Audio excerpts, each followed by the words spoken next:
Amazing. Hey, everybody. Welcome to another episode of Just Two Dads. Oh, boy. We're going to have, I could always tell it's already starting with my co-host, Shawn Francis. I am Brian Altoonian. Today, we've got a special guest. We're going to be talking about, oh, my gosh, helping. I'm not even, we're just going to get into it. This will be an amazing episode today. I can feel it already. I may end up being the host today. Yeah.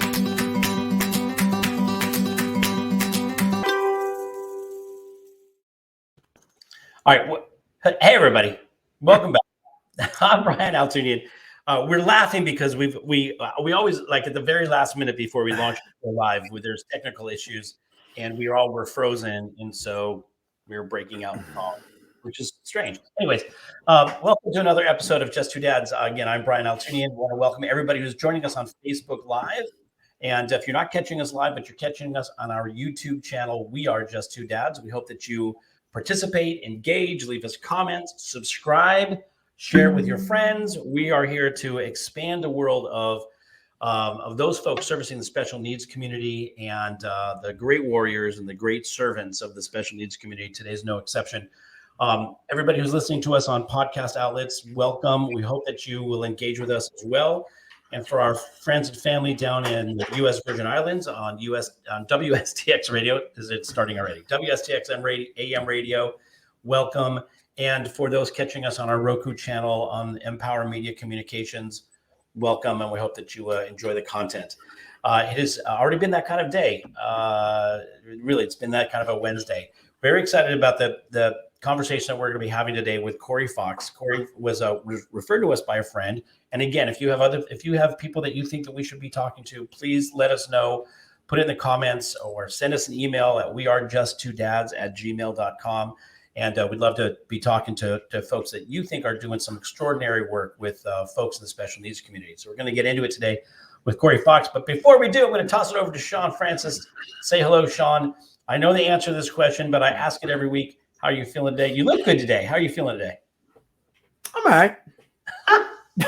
Yes, of course. No, I really am. Again, I say it all the time because I'm blessed, thankful, grateful, and excited. You know, it's funny. I don't know if it's just an appreciation for the show or how life works out, but there's always a challenge or some kind of opportunity that is different from the energy that takes place as we begin the show.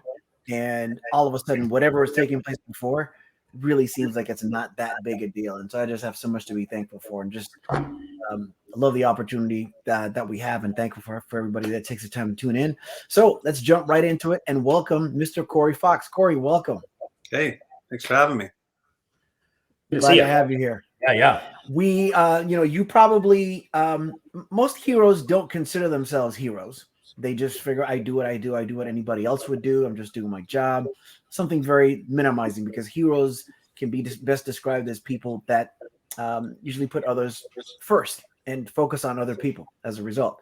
But the work that you do is nonetheless heroic, and all heroes have an origin, and from their origin come their powers.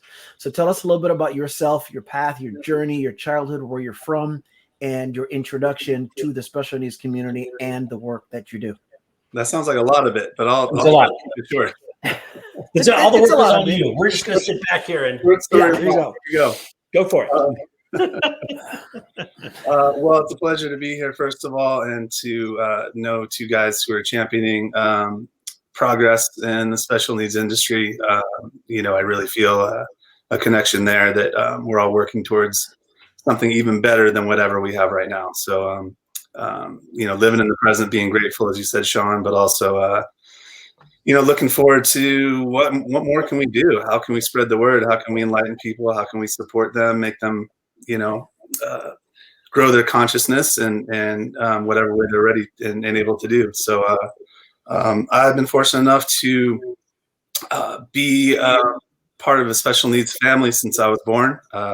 My uncle has cerebral palsy and he's deaf, and knew him from the time I was an infant all the way till now, and think about him every day. He is the true inspiration behind me ending up in the special needs industry. So anyway, that's my Uncle Kim. He really, just interacting with him, playing chess with him over the years, eating with him, laughing with him, eating spicy food in front of him and having him laugh his butt off because I was sweating eating the same food. Stuff like Shout out to your Uncle Kim. Showed me I'm looking forward to him being able to catch this episode. Yeah, he will get a laugh for sure, and nobody has a better laugh than my Uncle Kim, to be honest. Nice. He's got the soul of 10 men. He's strong, wonderful, true inspiration. So that's where it all started. I had no idea I was going to end up in working with kids with special needs, kids with autism. I really thought I was going to be a doctor. I thought I was going to go right through and be a doctor like my grandfather, and boy, wasn't that going to be great, and go to USC and this and that. And turns out you just lost me there. I'm sorry. I had other plans. So fast forward to college, I was trying to pass chemistry, and chemistry was not for me. So therefore, I could not be that kind of doctor. I guess the guiding light of my Uncle Kim and sort of, my grandma, who always was appreciative of me for working with him and playing with him and trying to understand him. They guided me towards working with kids with autism. And because I couldn't do biology, I went into psychology, which is my sort of second favorite thing, and ended up in really enjoying psychology and working with a kid with autism, doing discrete trials and ABA stuff. Over on the Mesa in Santa Barbara, Ocean View, doing therapy, pretty sweet first gig. Also went to school with him and learned a lot about how, really how these kids tick and what it's all about. We ended up doing a whole lot of creative interpretation of what discrete trial should be. So we were supposed to be sitting across the room from each other doing flashcards.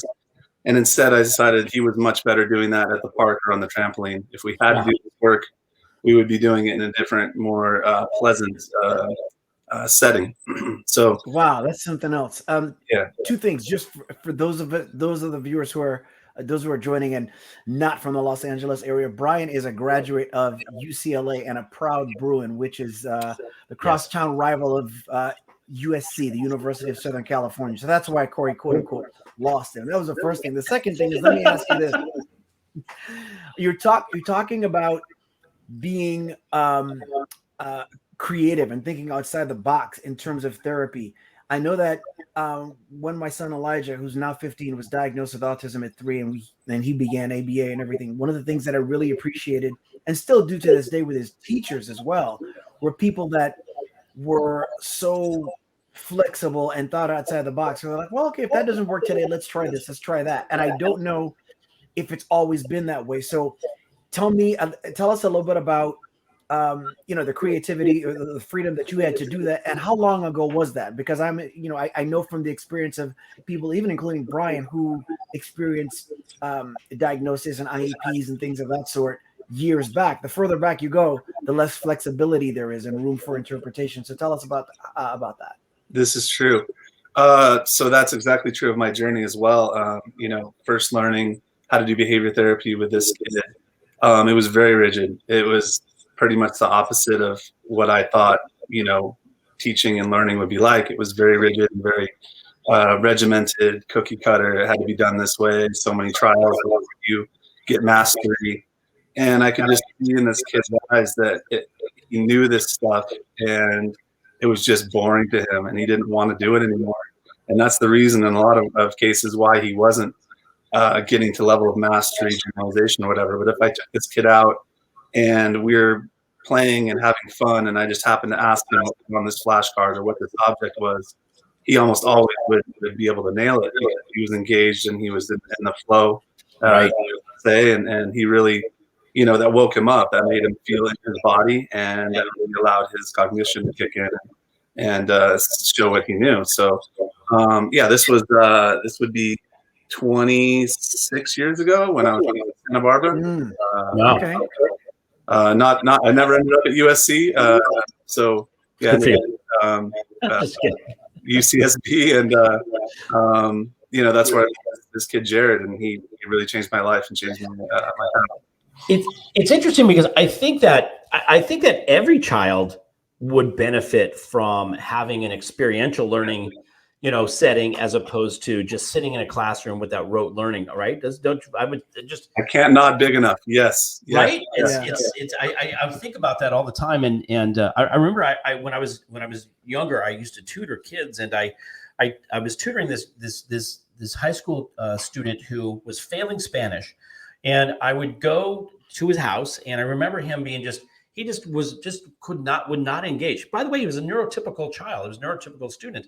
But I do remember talking to him, and he had his drumsticks in his hands, and he was constantly, sort of drumming on the bed or drumming on the whatever. And I just could not get him to focus on Spanish. And for me, the thing was, I got him to learn how to translate rock songs in Spanish. So, Guns N' Roses, he was learning like past tense. And Guns N' Roses had this great song called "I Used to Love Her," which has all these various forms of past tense, right? I used to, I had to, I did, all of these things, right? And he was like, "Oh my God, I had no idea that Spanish could be so fun." And that got me to thinking, like you have to teach children in a setting or in a way that they can be engaged. And that was one of all these millions of students. So the fact that you caught this early on for a special needs, somebody who's dealing with special needs issues, and especially sensory issues, I would think that would be a valuable way to communicate. And what a great lesson. And that sets you on a path for what you do today. Is that correct? Absolutely. I just fell in love with the idea of reaching kids like Jared and helping them, come out and just be themselves, just be able to go enjoy places, helping support the environment to cater to them versus making them cater to the environment.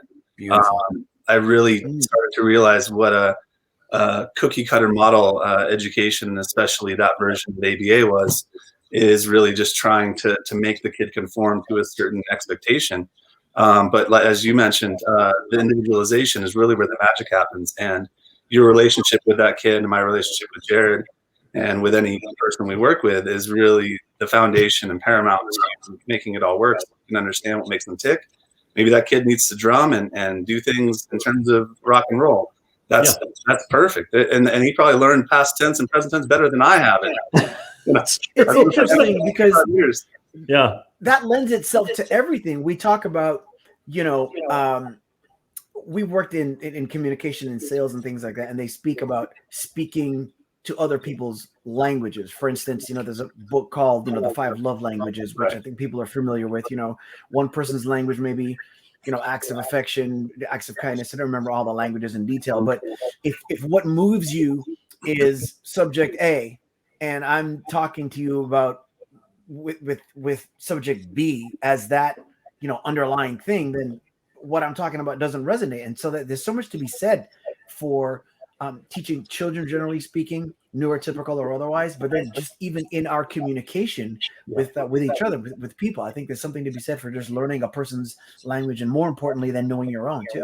Absolutely. I would say it's applied to every part of my life, maybe especially my marriage. and I was just thinking relationships for sure. Yes. It just makes you a better listener, listening with your heart open, and really trying to understand as much as you can about the other person's point of view. And it's hard to do with a kid with a diagnosis like severe autism.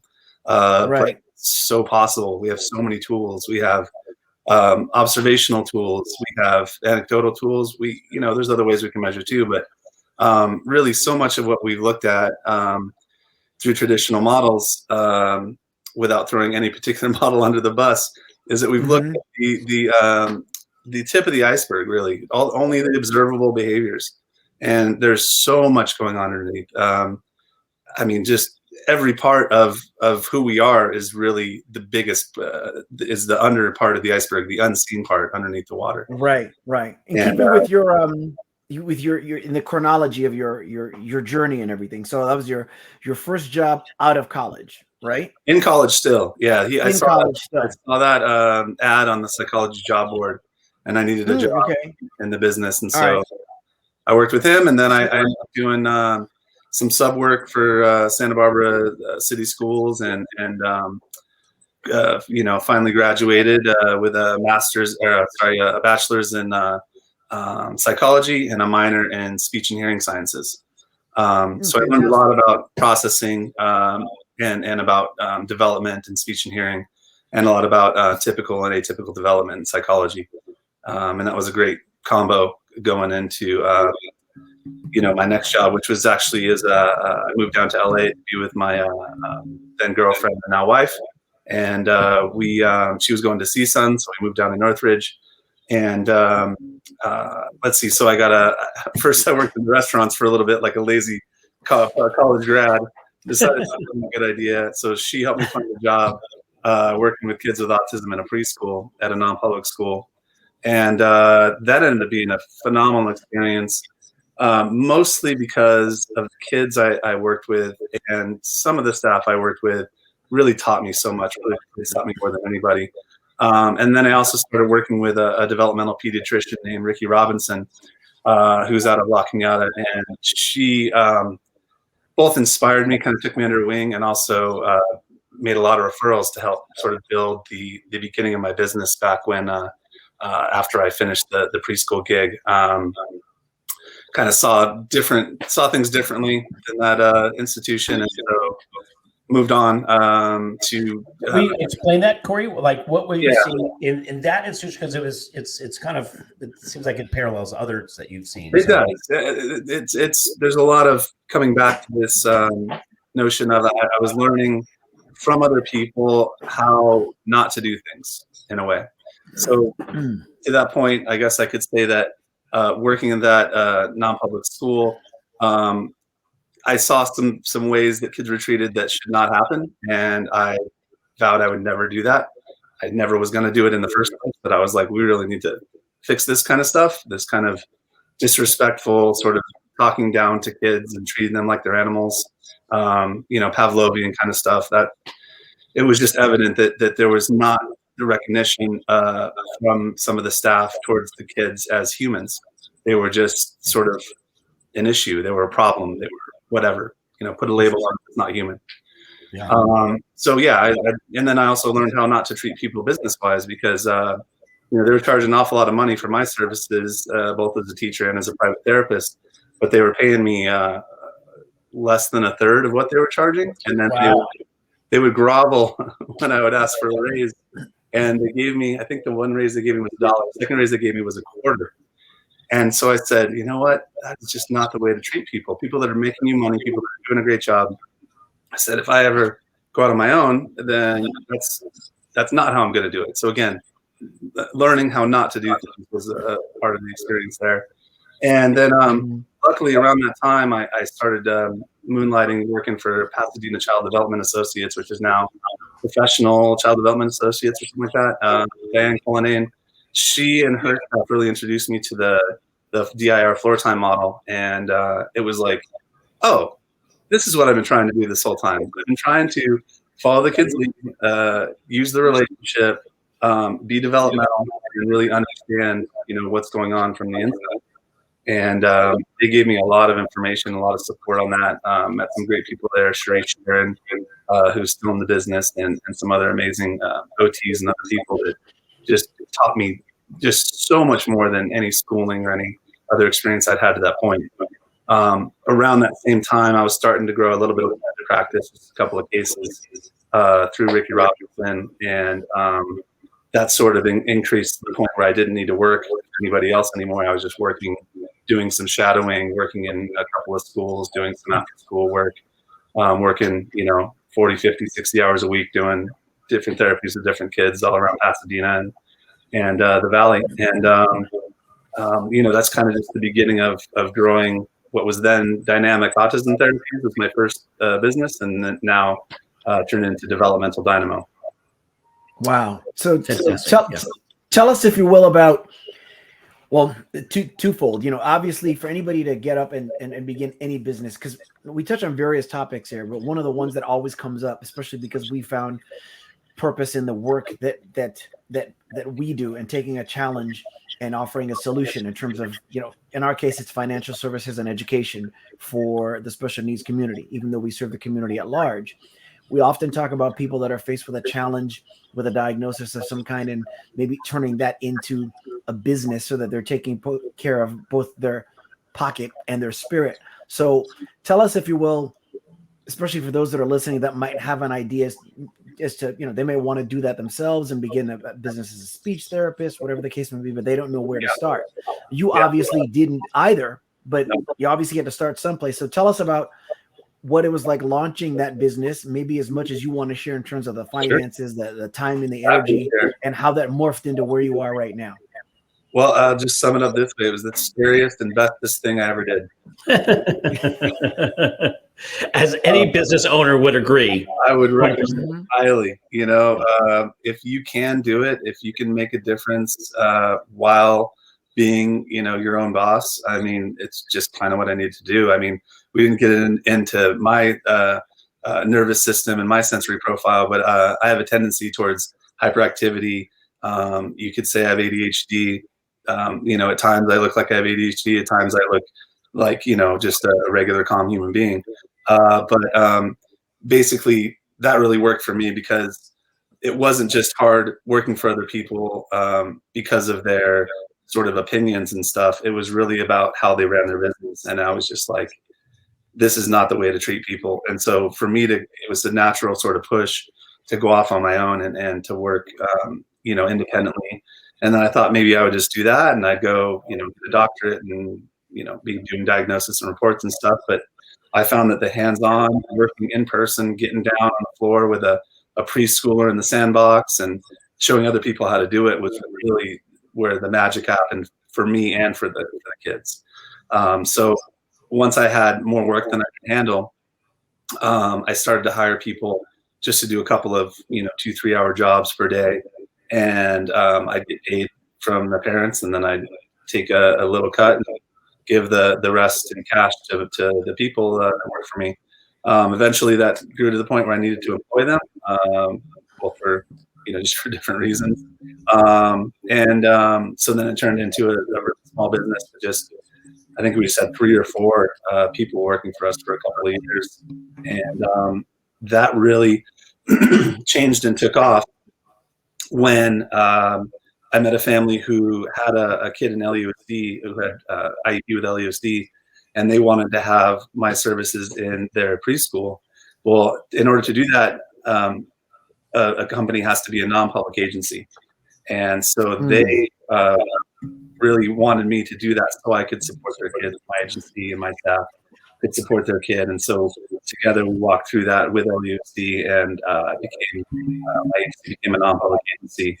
And that's when, things sort of slowly started to take off, because once you're in the school district, you start to get referrals and you start working more and more in schools. And so I had practice kind of going on the side. And then the school district was just kind of up and coming. So that's kind of how that got going. The business side of it was dynamic autism therapies was a sole proprietorship, and that's fine when you're not making much money, which we weren't. And then once we started being more successful, making more money, then of course your tax guy says, "Hey, you ever think about being a corporation?" And well, sure, you can do that. Yes, it saves you much money. Okay, where do I sign up? So then we changed it, the name, also because we didn't want to just pigeonhole ourselves into being about autism. We're really about development for anyone, adults, people on the spectrum, people, who just are sensitive or whatever. So we changed the name to Developmental Dynamo and became a S Corp, and really just kind of slowly grew from there. We've been in business for 18 years now. 18 years for this corporation. Yeah. Amazing. Fantastic. For anybody to go into business for themselves, those that don't know, on average, most businesses don't make it past 5 years. Are lucky to get to that point even.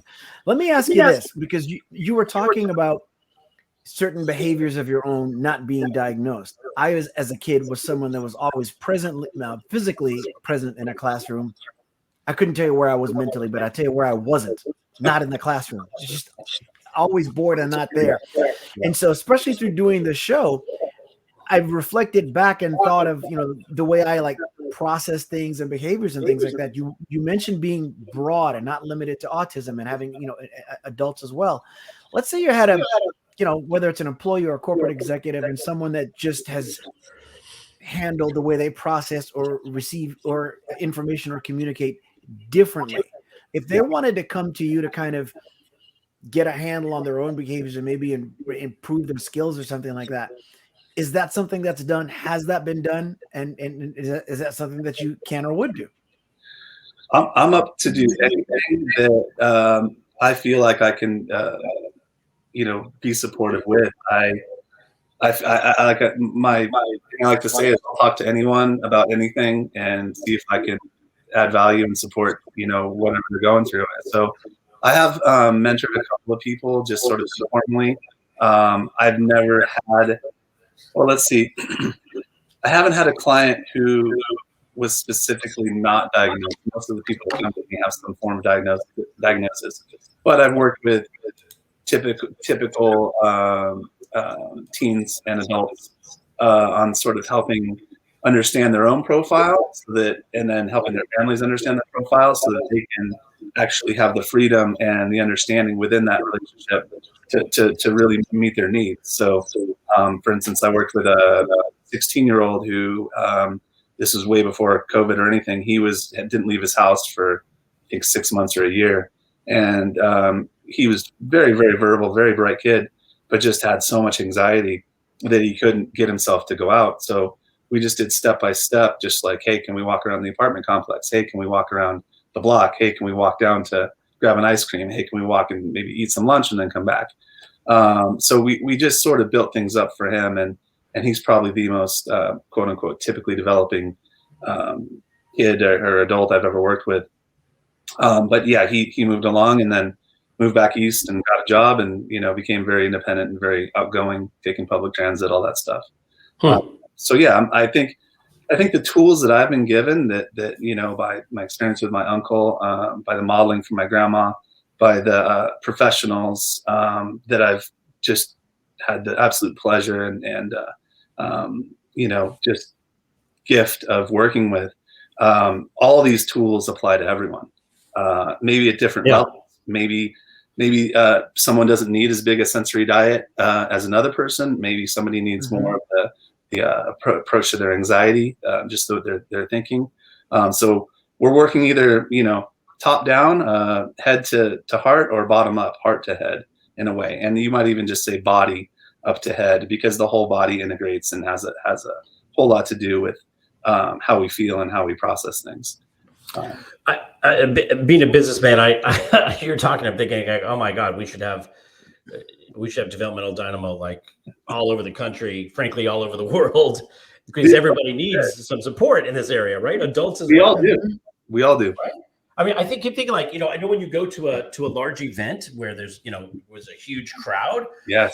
A lot of us get that sensory overload, right? We're having some headphones that can, knock out some of that noise. See that more and more. And I celebrate that. I love that people are individualizing for themselves. They're supporting themselves. They're not worried about wearing headphones around or, whatever they do. I mean, you can still experience so much of life with just light accommodations. And that's really, I think that understanding of what is my nervous system doing? What does it react to?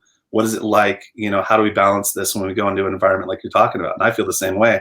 I actually saw this gal, an autistic gal. She calls herself autistic. Usually I say people with autism, but she said autistic, and she's got an anarchy sign for the A. And she was speaking at a TED Talk, and she was saying just a profound bit that speaks to what we're talking about for everyone, really, is that for instance, she couldn't go into big shopping malls. A lot of lighting, a lot of noise, very busy visually, auditorily, etc.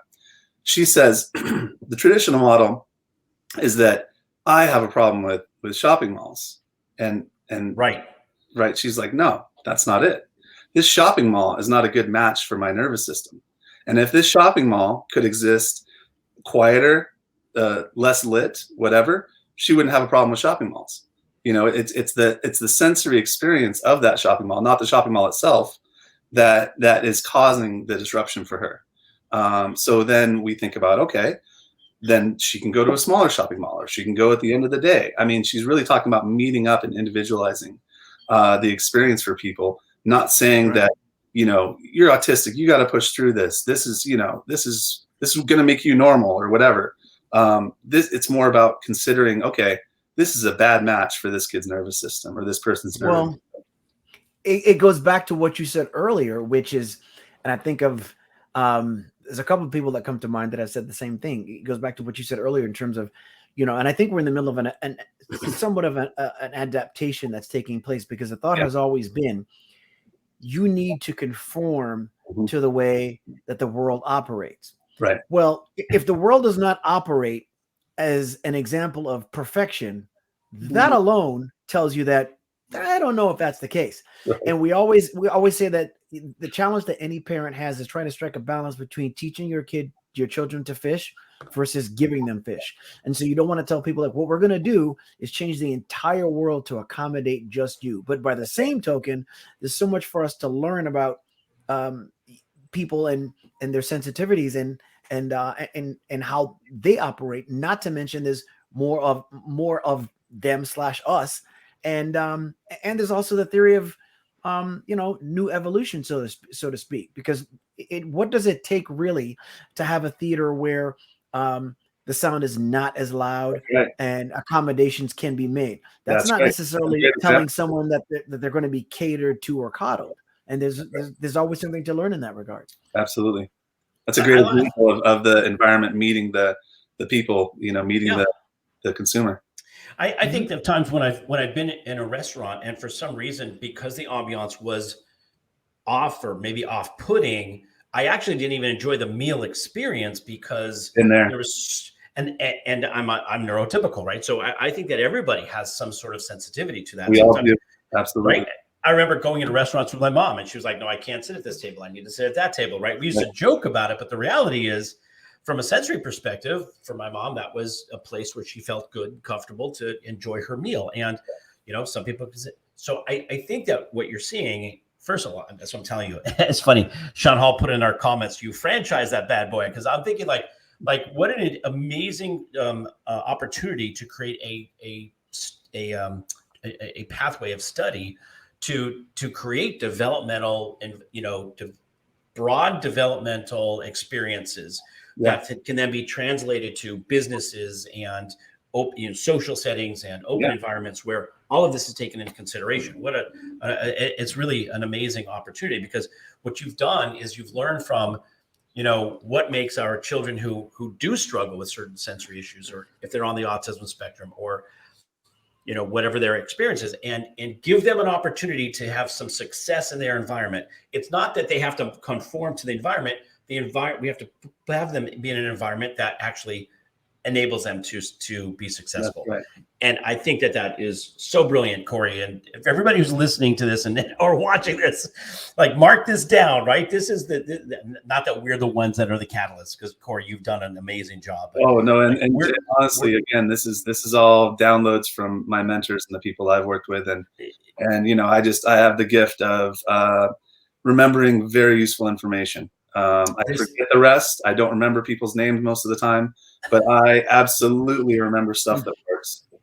Yeah, it's really brilliant. I think my youngest daughter she studied at University of Vermont, and for her, she was an anthropology major and an art minor, and so she would study city settings. And as part of University of Vermont's graduation requirement, they require all their graduates to have a dissertation, some sort of essay or some study that they've done, that they've spent quite a bit of time working on. And for her, it was looking at the outdoor environment, kind of like in Los Angeles, we have 3rd Street Promenade. In Santa Monica, we have these open mall settings. They have one in Burlington, Vermont as well. And a study of how the choices that city planners made to put together an environment that was inclusive.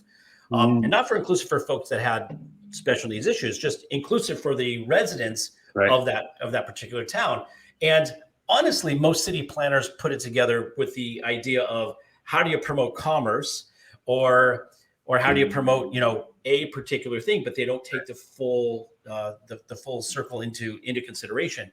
what you're talking about is really studying that from the perspective of how do you create an inclusive environment for people of all walks of life, at all ages, and of all sort of sensitivities, to be in an environment that where everybody can thrive. And I think that's what you're doing. And I think it's so amazing. And you've built a business around this from an educational perspective. But honestly, this thing could really be so significant and have such a larger, societal impact that I think you're on something pretty significant. And I'm so impressed. Thank you, man. Yeah. And, there are constraints within the school system, but we can also be very creative. There's a whole lot of sensory supports we can bring in that will help people just feel more, comfortable in their skin, really, just something as simple as that. I actually sponsored a classroom earlier this year that we had a client in. I'll do this from time to time. When I see there's just a vacuum of resources, I'll say, look, Mr. or Mrs. Teacher, do you, I'm going to get a couple things for our client to help them be more regulated and calm. Do you mind if I get a few more for your other students to try? And none of them have said no. They're always like, yes, please. Anything you do. So actually, to think about it more specifically, we actually sponsored 2 different classrooms, but because we had some leftover materials, sensory things, just a quick little sensory kit of the little bands you put on the bottom of the chair for kids to fidget with their feet. They're like giant rubber bands. A sit and move kit cushion, and I think we had one other thing that I'm forgetting right now. Oh, squeeze balls. So my son actually did a signature project for his high school to send out sensory kits to clients and see how they reacted. And we had some extra stuff, so we were able to sponsor 2 classrooms and give them each, I think around 6 or 8 sensory toolkits, just for all the students to experience. And both classrooms were incredibly appreciative. And something I would just love to do. I'd love to go find more schools and classrooms that we could, just bring this in. And it's hard to do, though. In LUSD, you have to be careful not to step on any toes because, it's typically somebody else's job to bring that stuff in. But I'm the kind of person, if the job needs to be done, I'm going to do it. And if you'll let me do it. So, I feel I have an element. I have some ADHD. I can never sit still. I'm constantly fidgeting and moving. I see you moving. You see, I'm like, it's my thing. And by the way, I remember being in conversations or meetings where, I've torn apart pens or I've taken apart paper clips and I've completely tooled with tape. That's my. It helps me concentrate, and I've never been diagnosed. Strategy. Yeah. So it's important. Yeah. And that's what I mean. The thing is, a lot of us that have slipped through cracks that don't have a diagnosis, and maybe there isn't one to give per se, but you at least know that, what? I definitely do that. And that is part of my being. Like, for instance, if I walk into a room and if I went to the White House and there was a picture on the wall that was askew, I'm either gonna be on the news or something. Be like, excuse me. I'm sorry. No, you were saying, oh my gosh, Mr. President, your tie. Yeah. You got to fix that, dude. You can't. And it's and the older I get, the more pronounced it is, because the older you get, the less of a damn you give, and you're like, no. No, if I had my kid's fidget spinner here, I'd be spinning my kid's fidget spinner right here just as we're sitting here having a conversation, just because it's comforting. It's just my. So I think that, by the way, talk about an amazing sponsorship opportunity, right? You get folks to sponsor, some sort of, again, some kit for all students. What an amazing thing. When you were talking, literally, I was thinking about, okay, I need one of those seats that I can adjust because I'm constantly moving my body. Definitely. We'll get you one. We'll get you, the Developmental Dynamo starter pack. It's only when we're doing this show, brilliant. When I'm in appointments with clients, like in financial services, I don't, maybe because there aren't as many moments longer periods where I'm sitting and listening, even though we exchange, but you can't see my hands unless I bring my hand up here or something like that. But it's sitting here on the desk. I'm like this, just for those that are listening and not viewing, it's usually on the desk, just slightly tapping, and it doesn't have anything to do with nerves. It's relaxing. Yeah. We all have our regulatory strategies, and that's really one of the biggest things I learned from the DIR floor time model and from working with amazing occupational therapists locally, like Dr. Wen, and also Rosemary White, who is a faculty for the Perfectum Foundation, which is an offshoot of DIR floor time. They blew my mind over and over again in their presentations and in their assessments of things, and broke it down to the foundation of what regulates us and of what allows us to go up to the levels of engagement, communication, higher level thinking.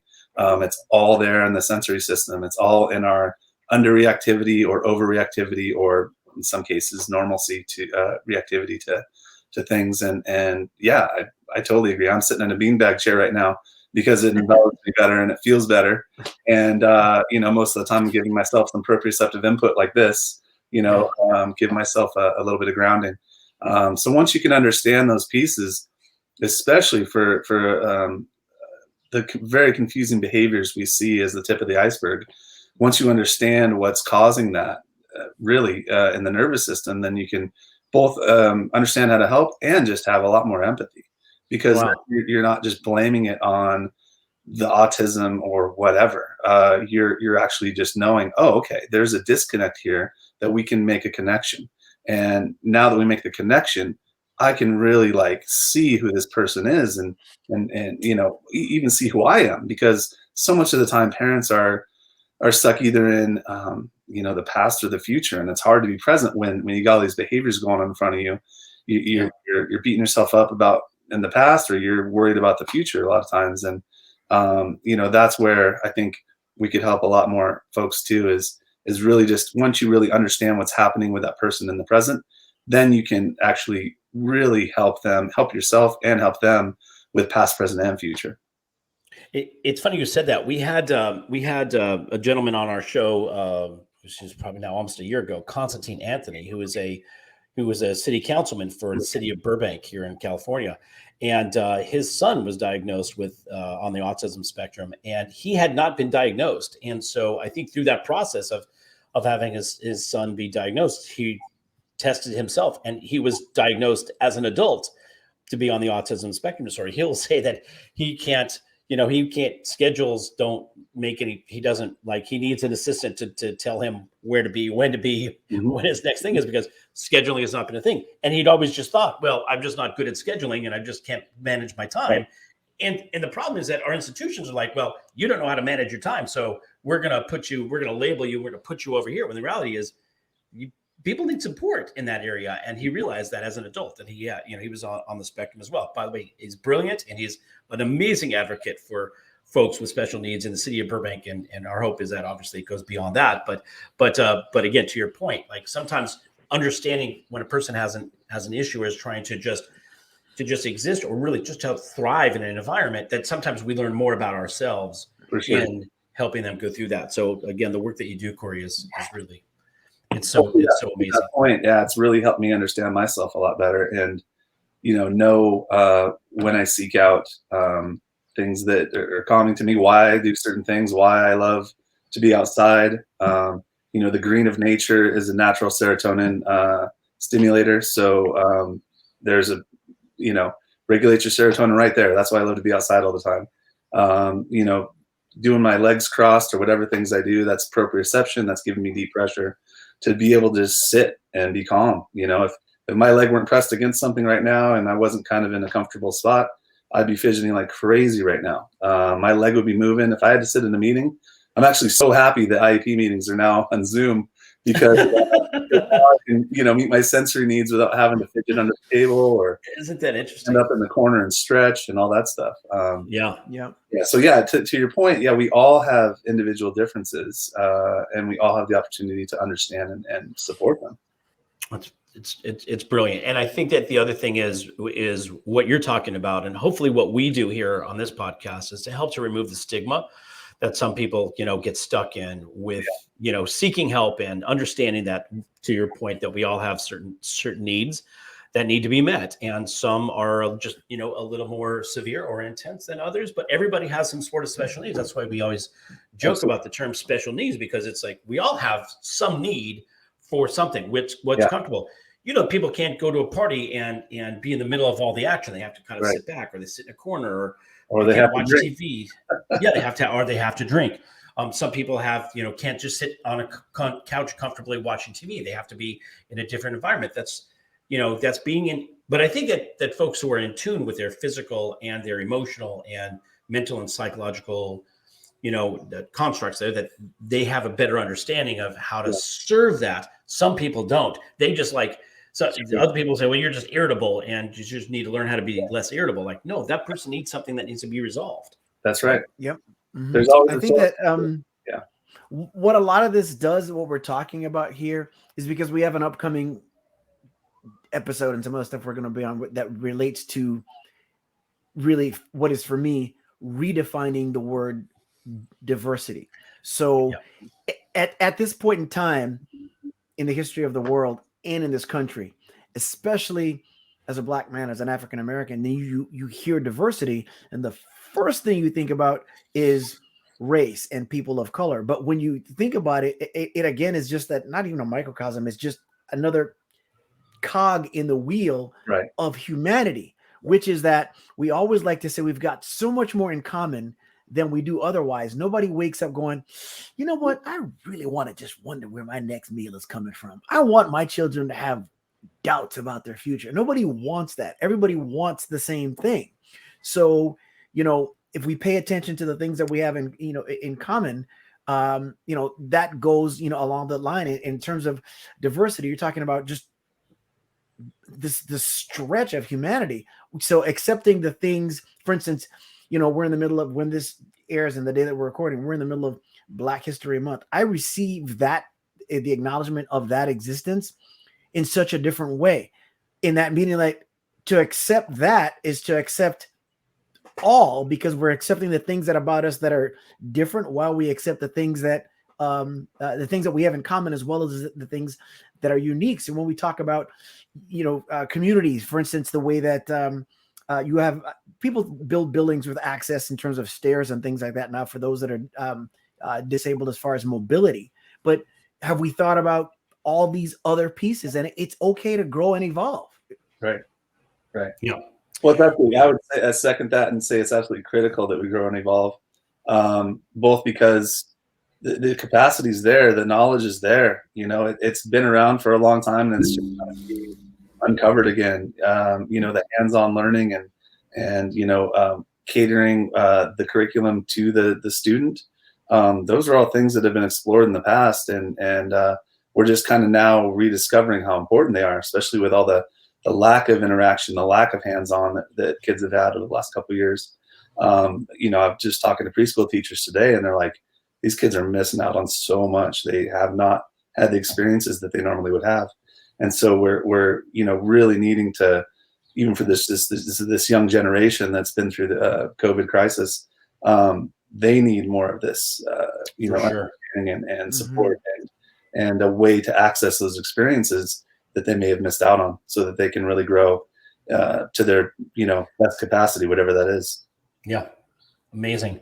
Listen, I always say that, I said this to you at the very beginning, like, this hour goes by so fast, right? It's kind of amazing. Oh, we're putting up on the page, Corey's website, but actually I'm going to do a little bit bigger here. I'm going to get it a little bigger for people to see. It's developmentaldynamo.com. So people can find a way to reach you or your services, and your services are private. Yes, they're all private. We have a bunch of different possibilities, or three, I guess, technically. So we have a private pay option. We have insurance funding for just about every insurance company that provides services in California. Great.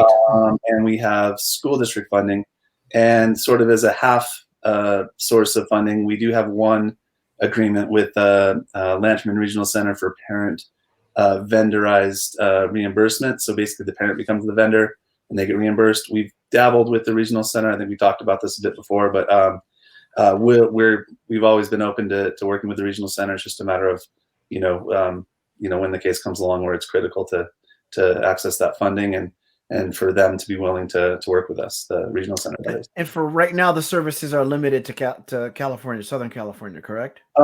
Yeah, I mean, I'd be happy to talk to anyone, anytime, anywhere. Just give you 20 minutes or half hour of my time just to talk about whatever's on your mind. And I'd be happy to do teleconferencing or anything like that. I have done a little bit of that in the past, but yeah, I'd love to see people in person in Southern California if possible, but based on comfort or convenience, I'm happy to talk to anybody on the phone or Zoom or whatever. Excellent. Beautiful. And then is Developmental Dynamo anywhere on social media? I dabbled in that. There's a page there on Facebook, but honestly, I really have come to enjoy how small this company is. It's a boutique company. It's really a mom and pop shop. My wife and I work together running, the gross majority of it. So, both for our own sanity and for just the attention to quality, we try to keep it between 40 and 50 clients and employees. Gotcha. And that's enough for two executives and a bunch of other helpers to juggle. Gotcha. Well, we talked about evolution. Yeah, for now, as you see the value in what you offer, for now.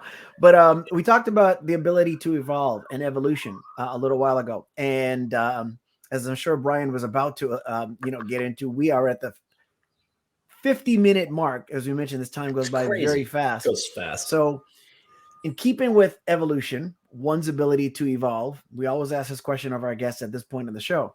Our ability to evolve, our ability to change, to make the world a better place is going to be obviously tied to our ability or our willingness to make ourselves better, to grow and change. And so with that said, I would ask of you, if you can give us one example of any thought, philosophy, or belief that you held really dearly and felt really strong about that you no longer feel to be true. Well, I had one, and then I watched the one you had with the Billy Shoe Company. Yeah. He questioned the same way I was thinking of answering it. So I'll second what he said, which is that, you don't have to do it alone, that you believe when you first start a company or whatever, or when you're out on your own, you have to do everything by yourself. It's all you. And in truth, as he said, there's people that love you and want to help and, just want to work with you and work with towards the common good. I would also say, just to elaborate on that, that I thought that I had it all together in terms of my own understanding of myself and how to take care of myself. And that all went out the window in the last 20 years, both in, business and in life. You have to do so much letting go when you're running a business like this, and also when you're raising a family, and also when, you're just being yourself, trying to get along, trying to grow yourself.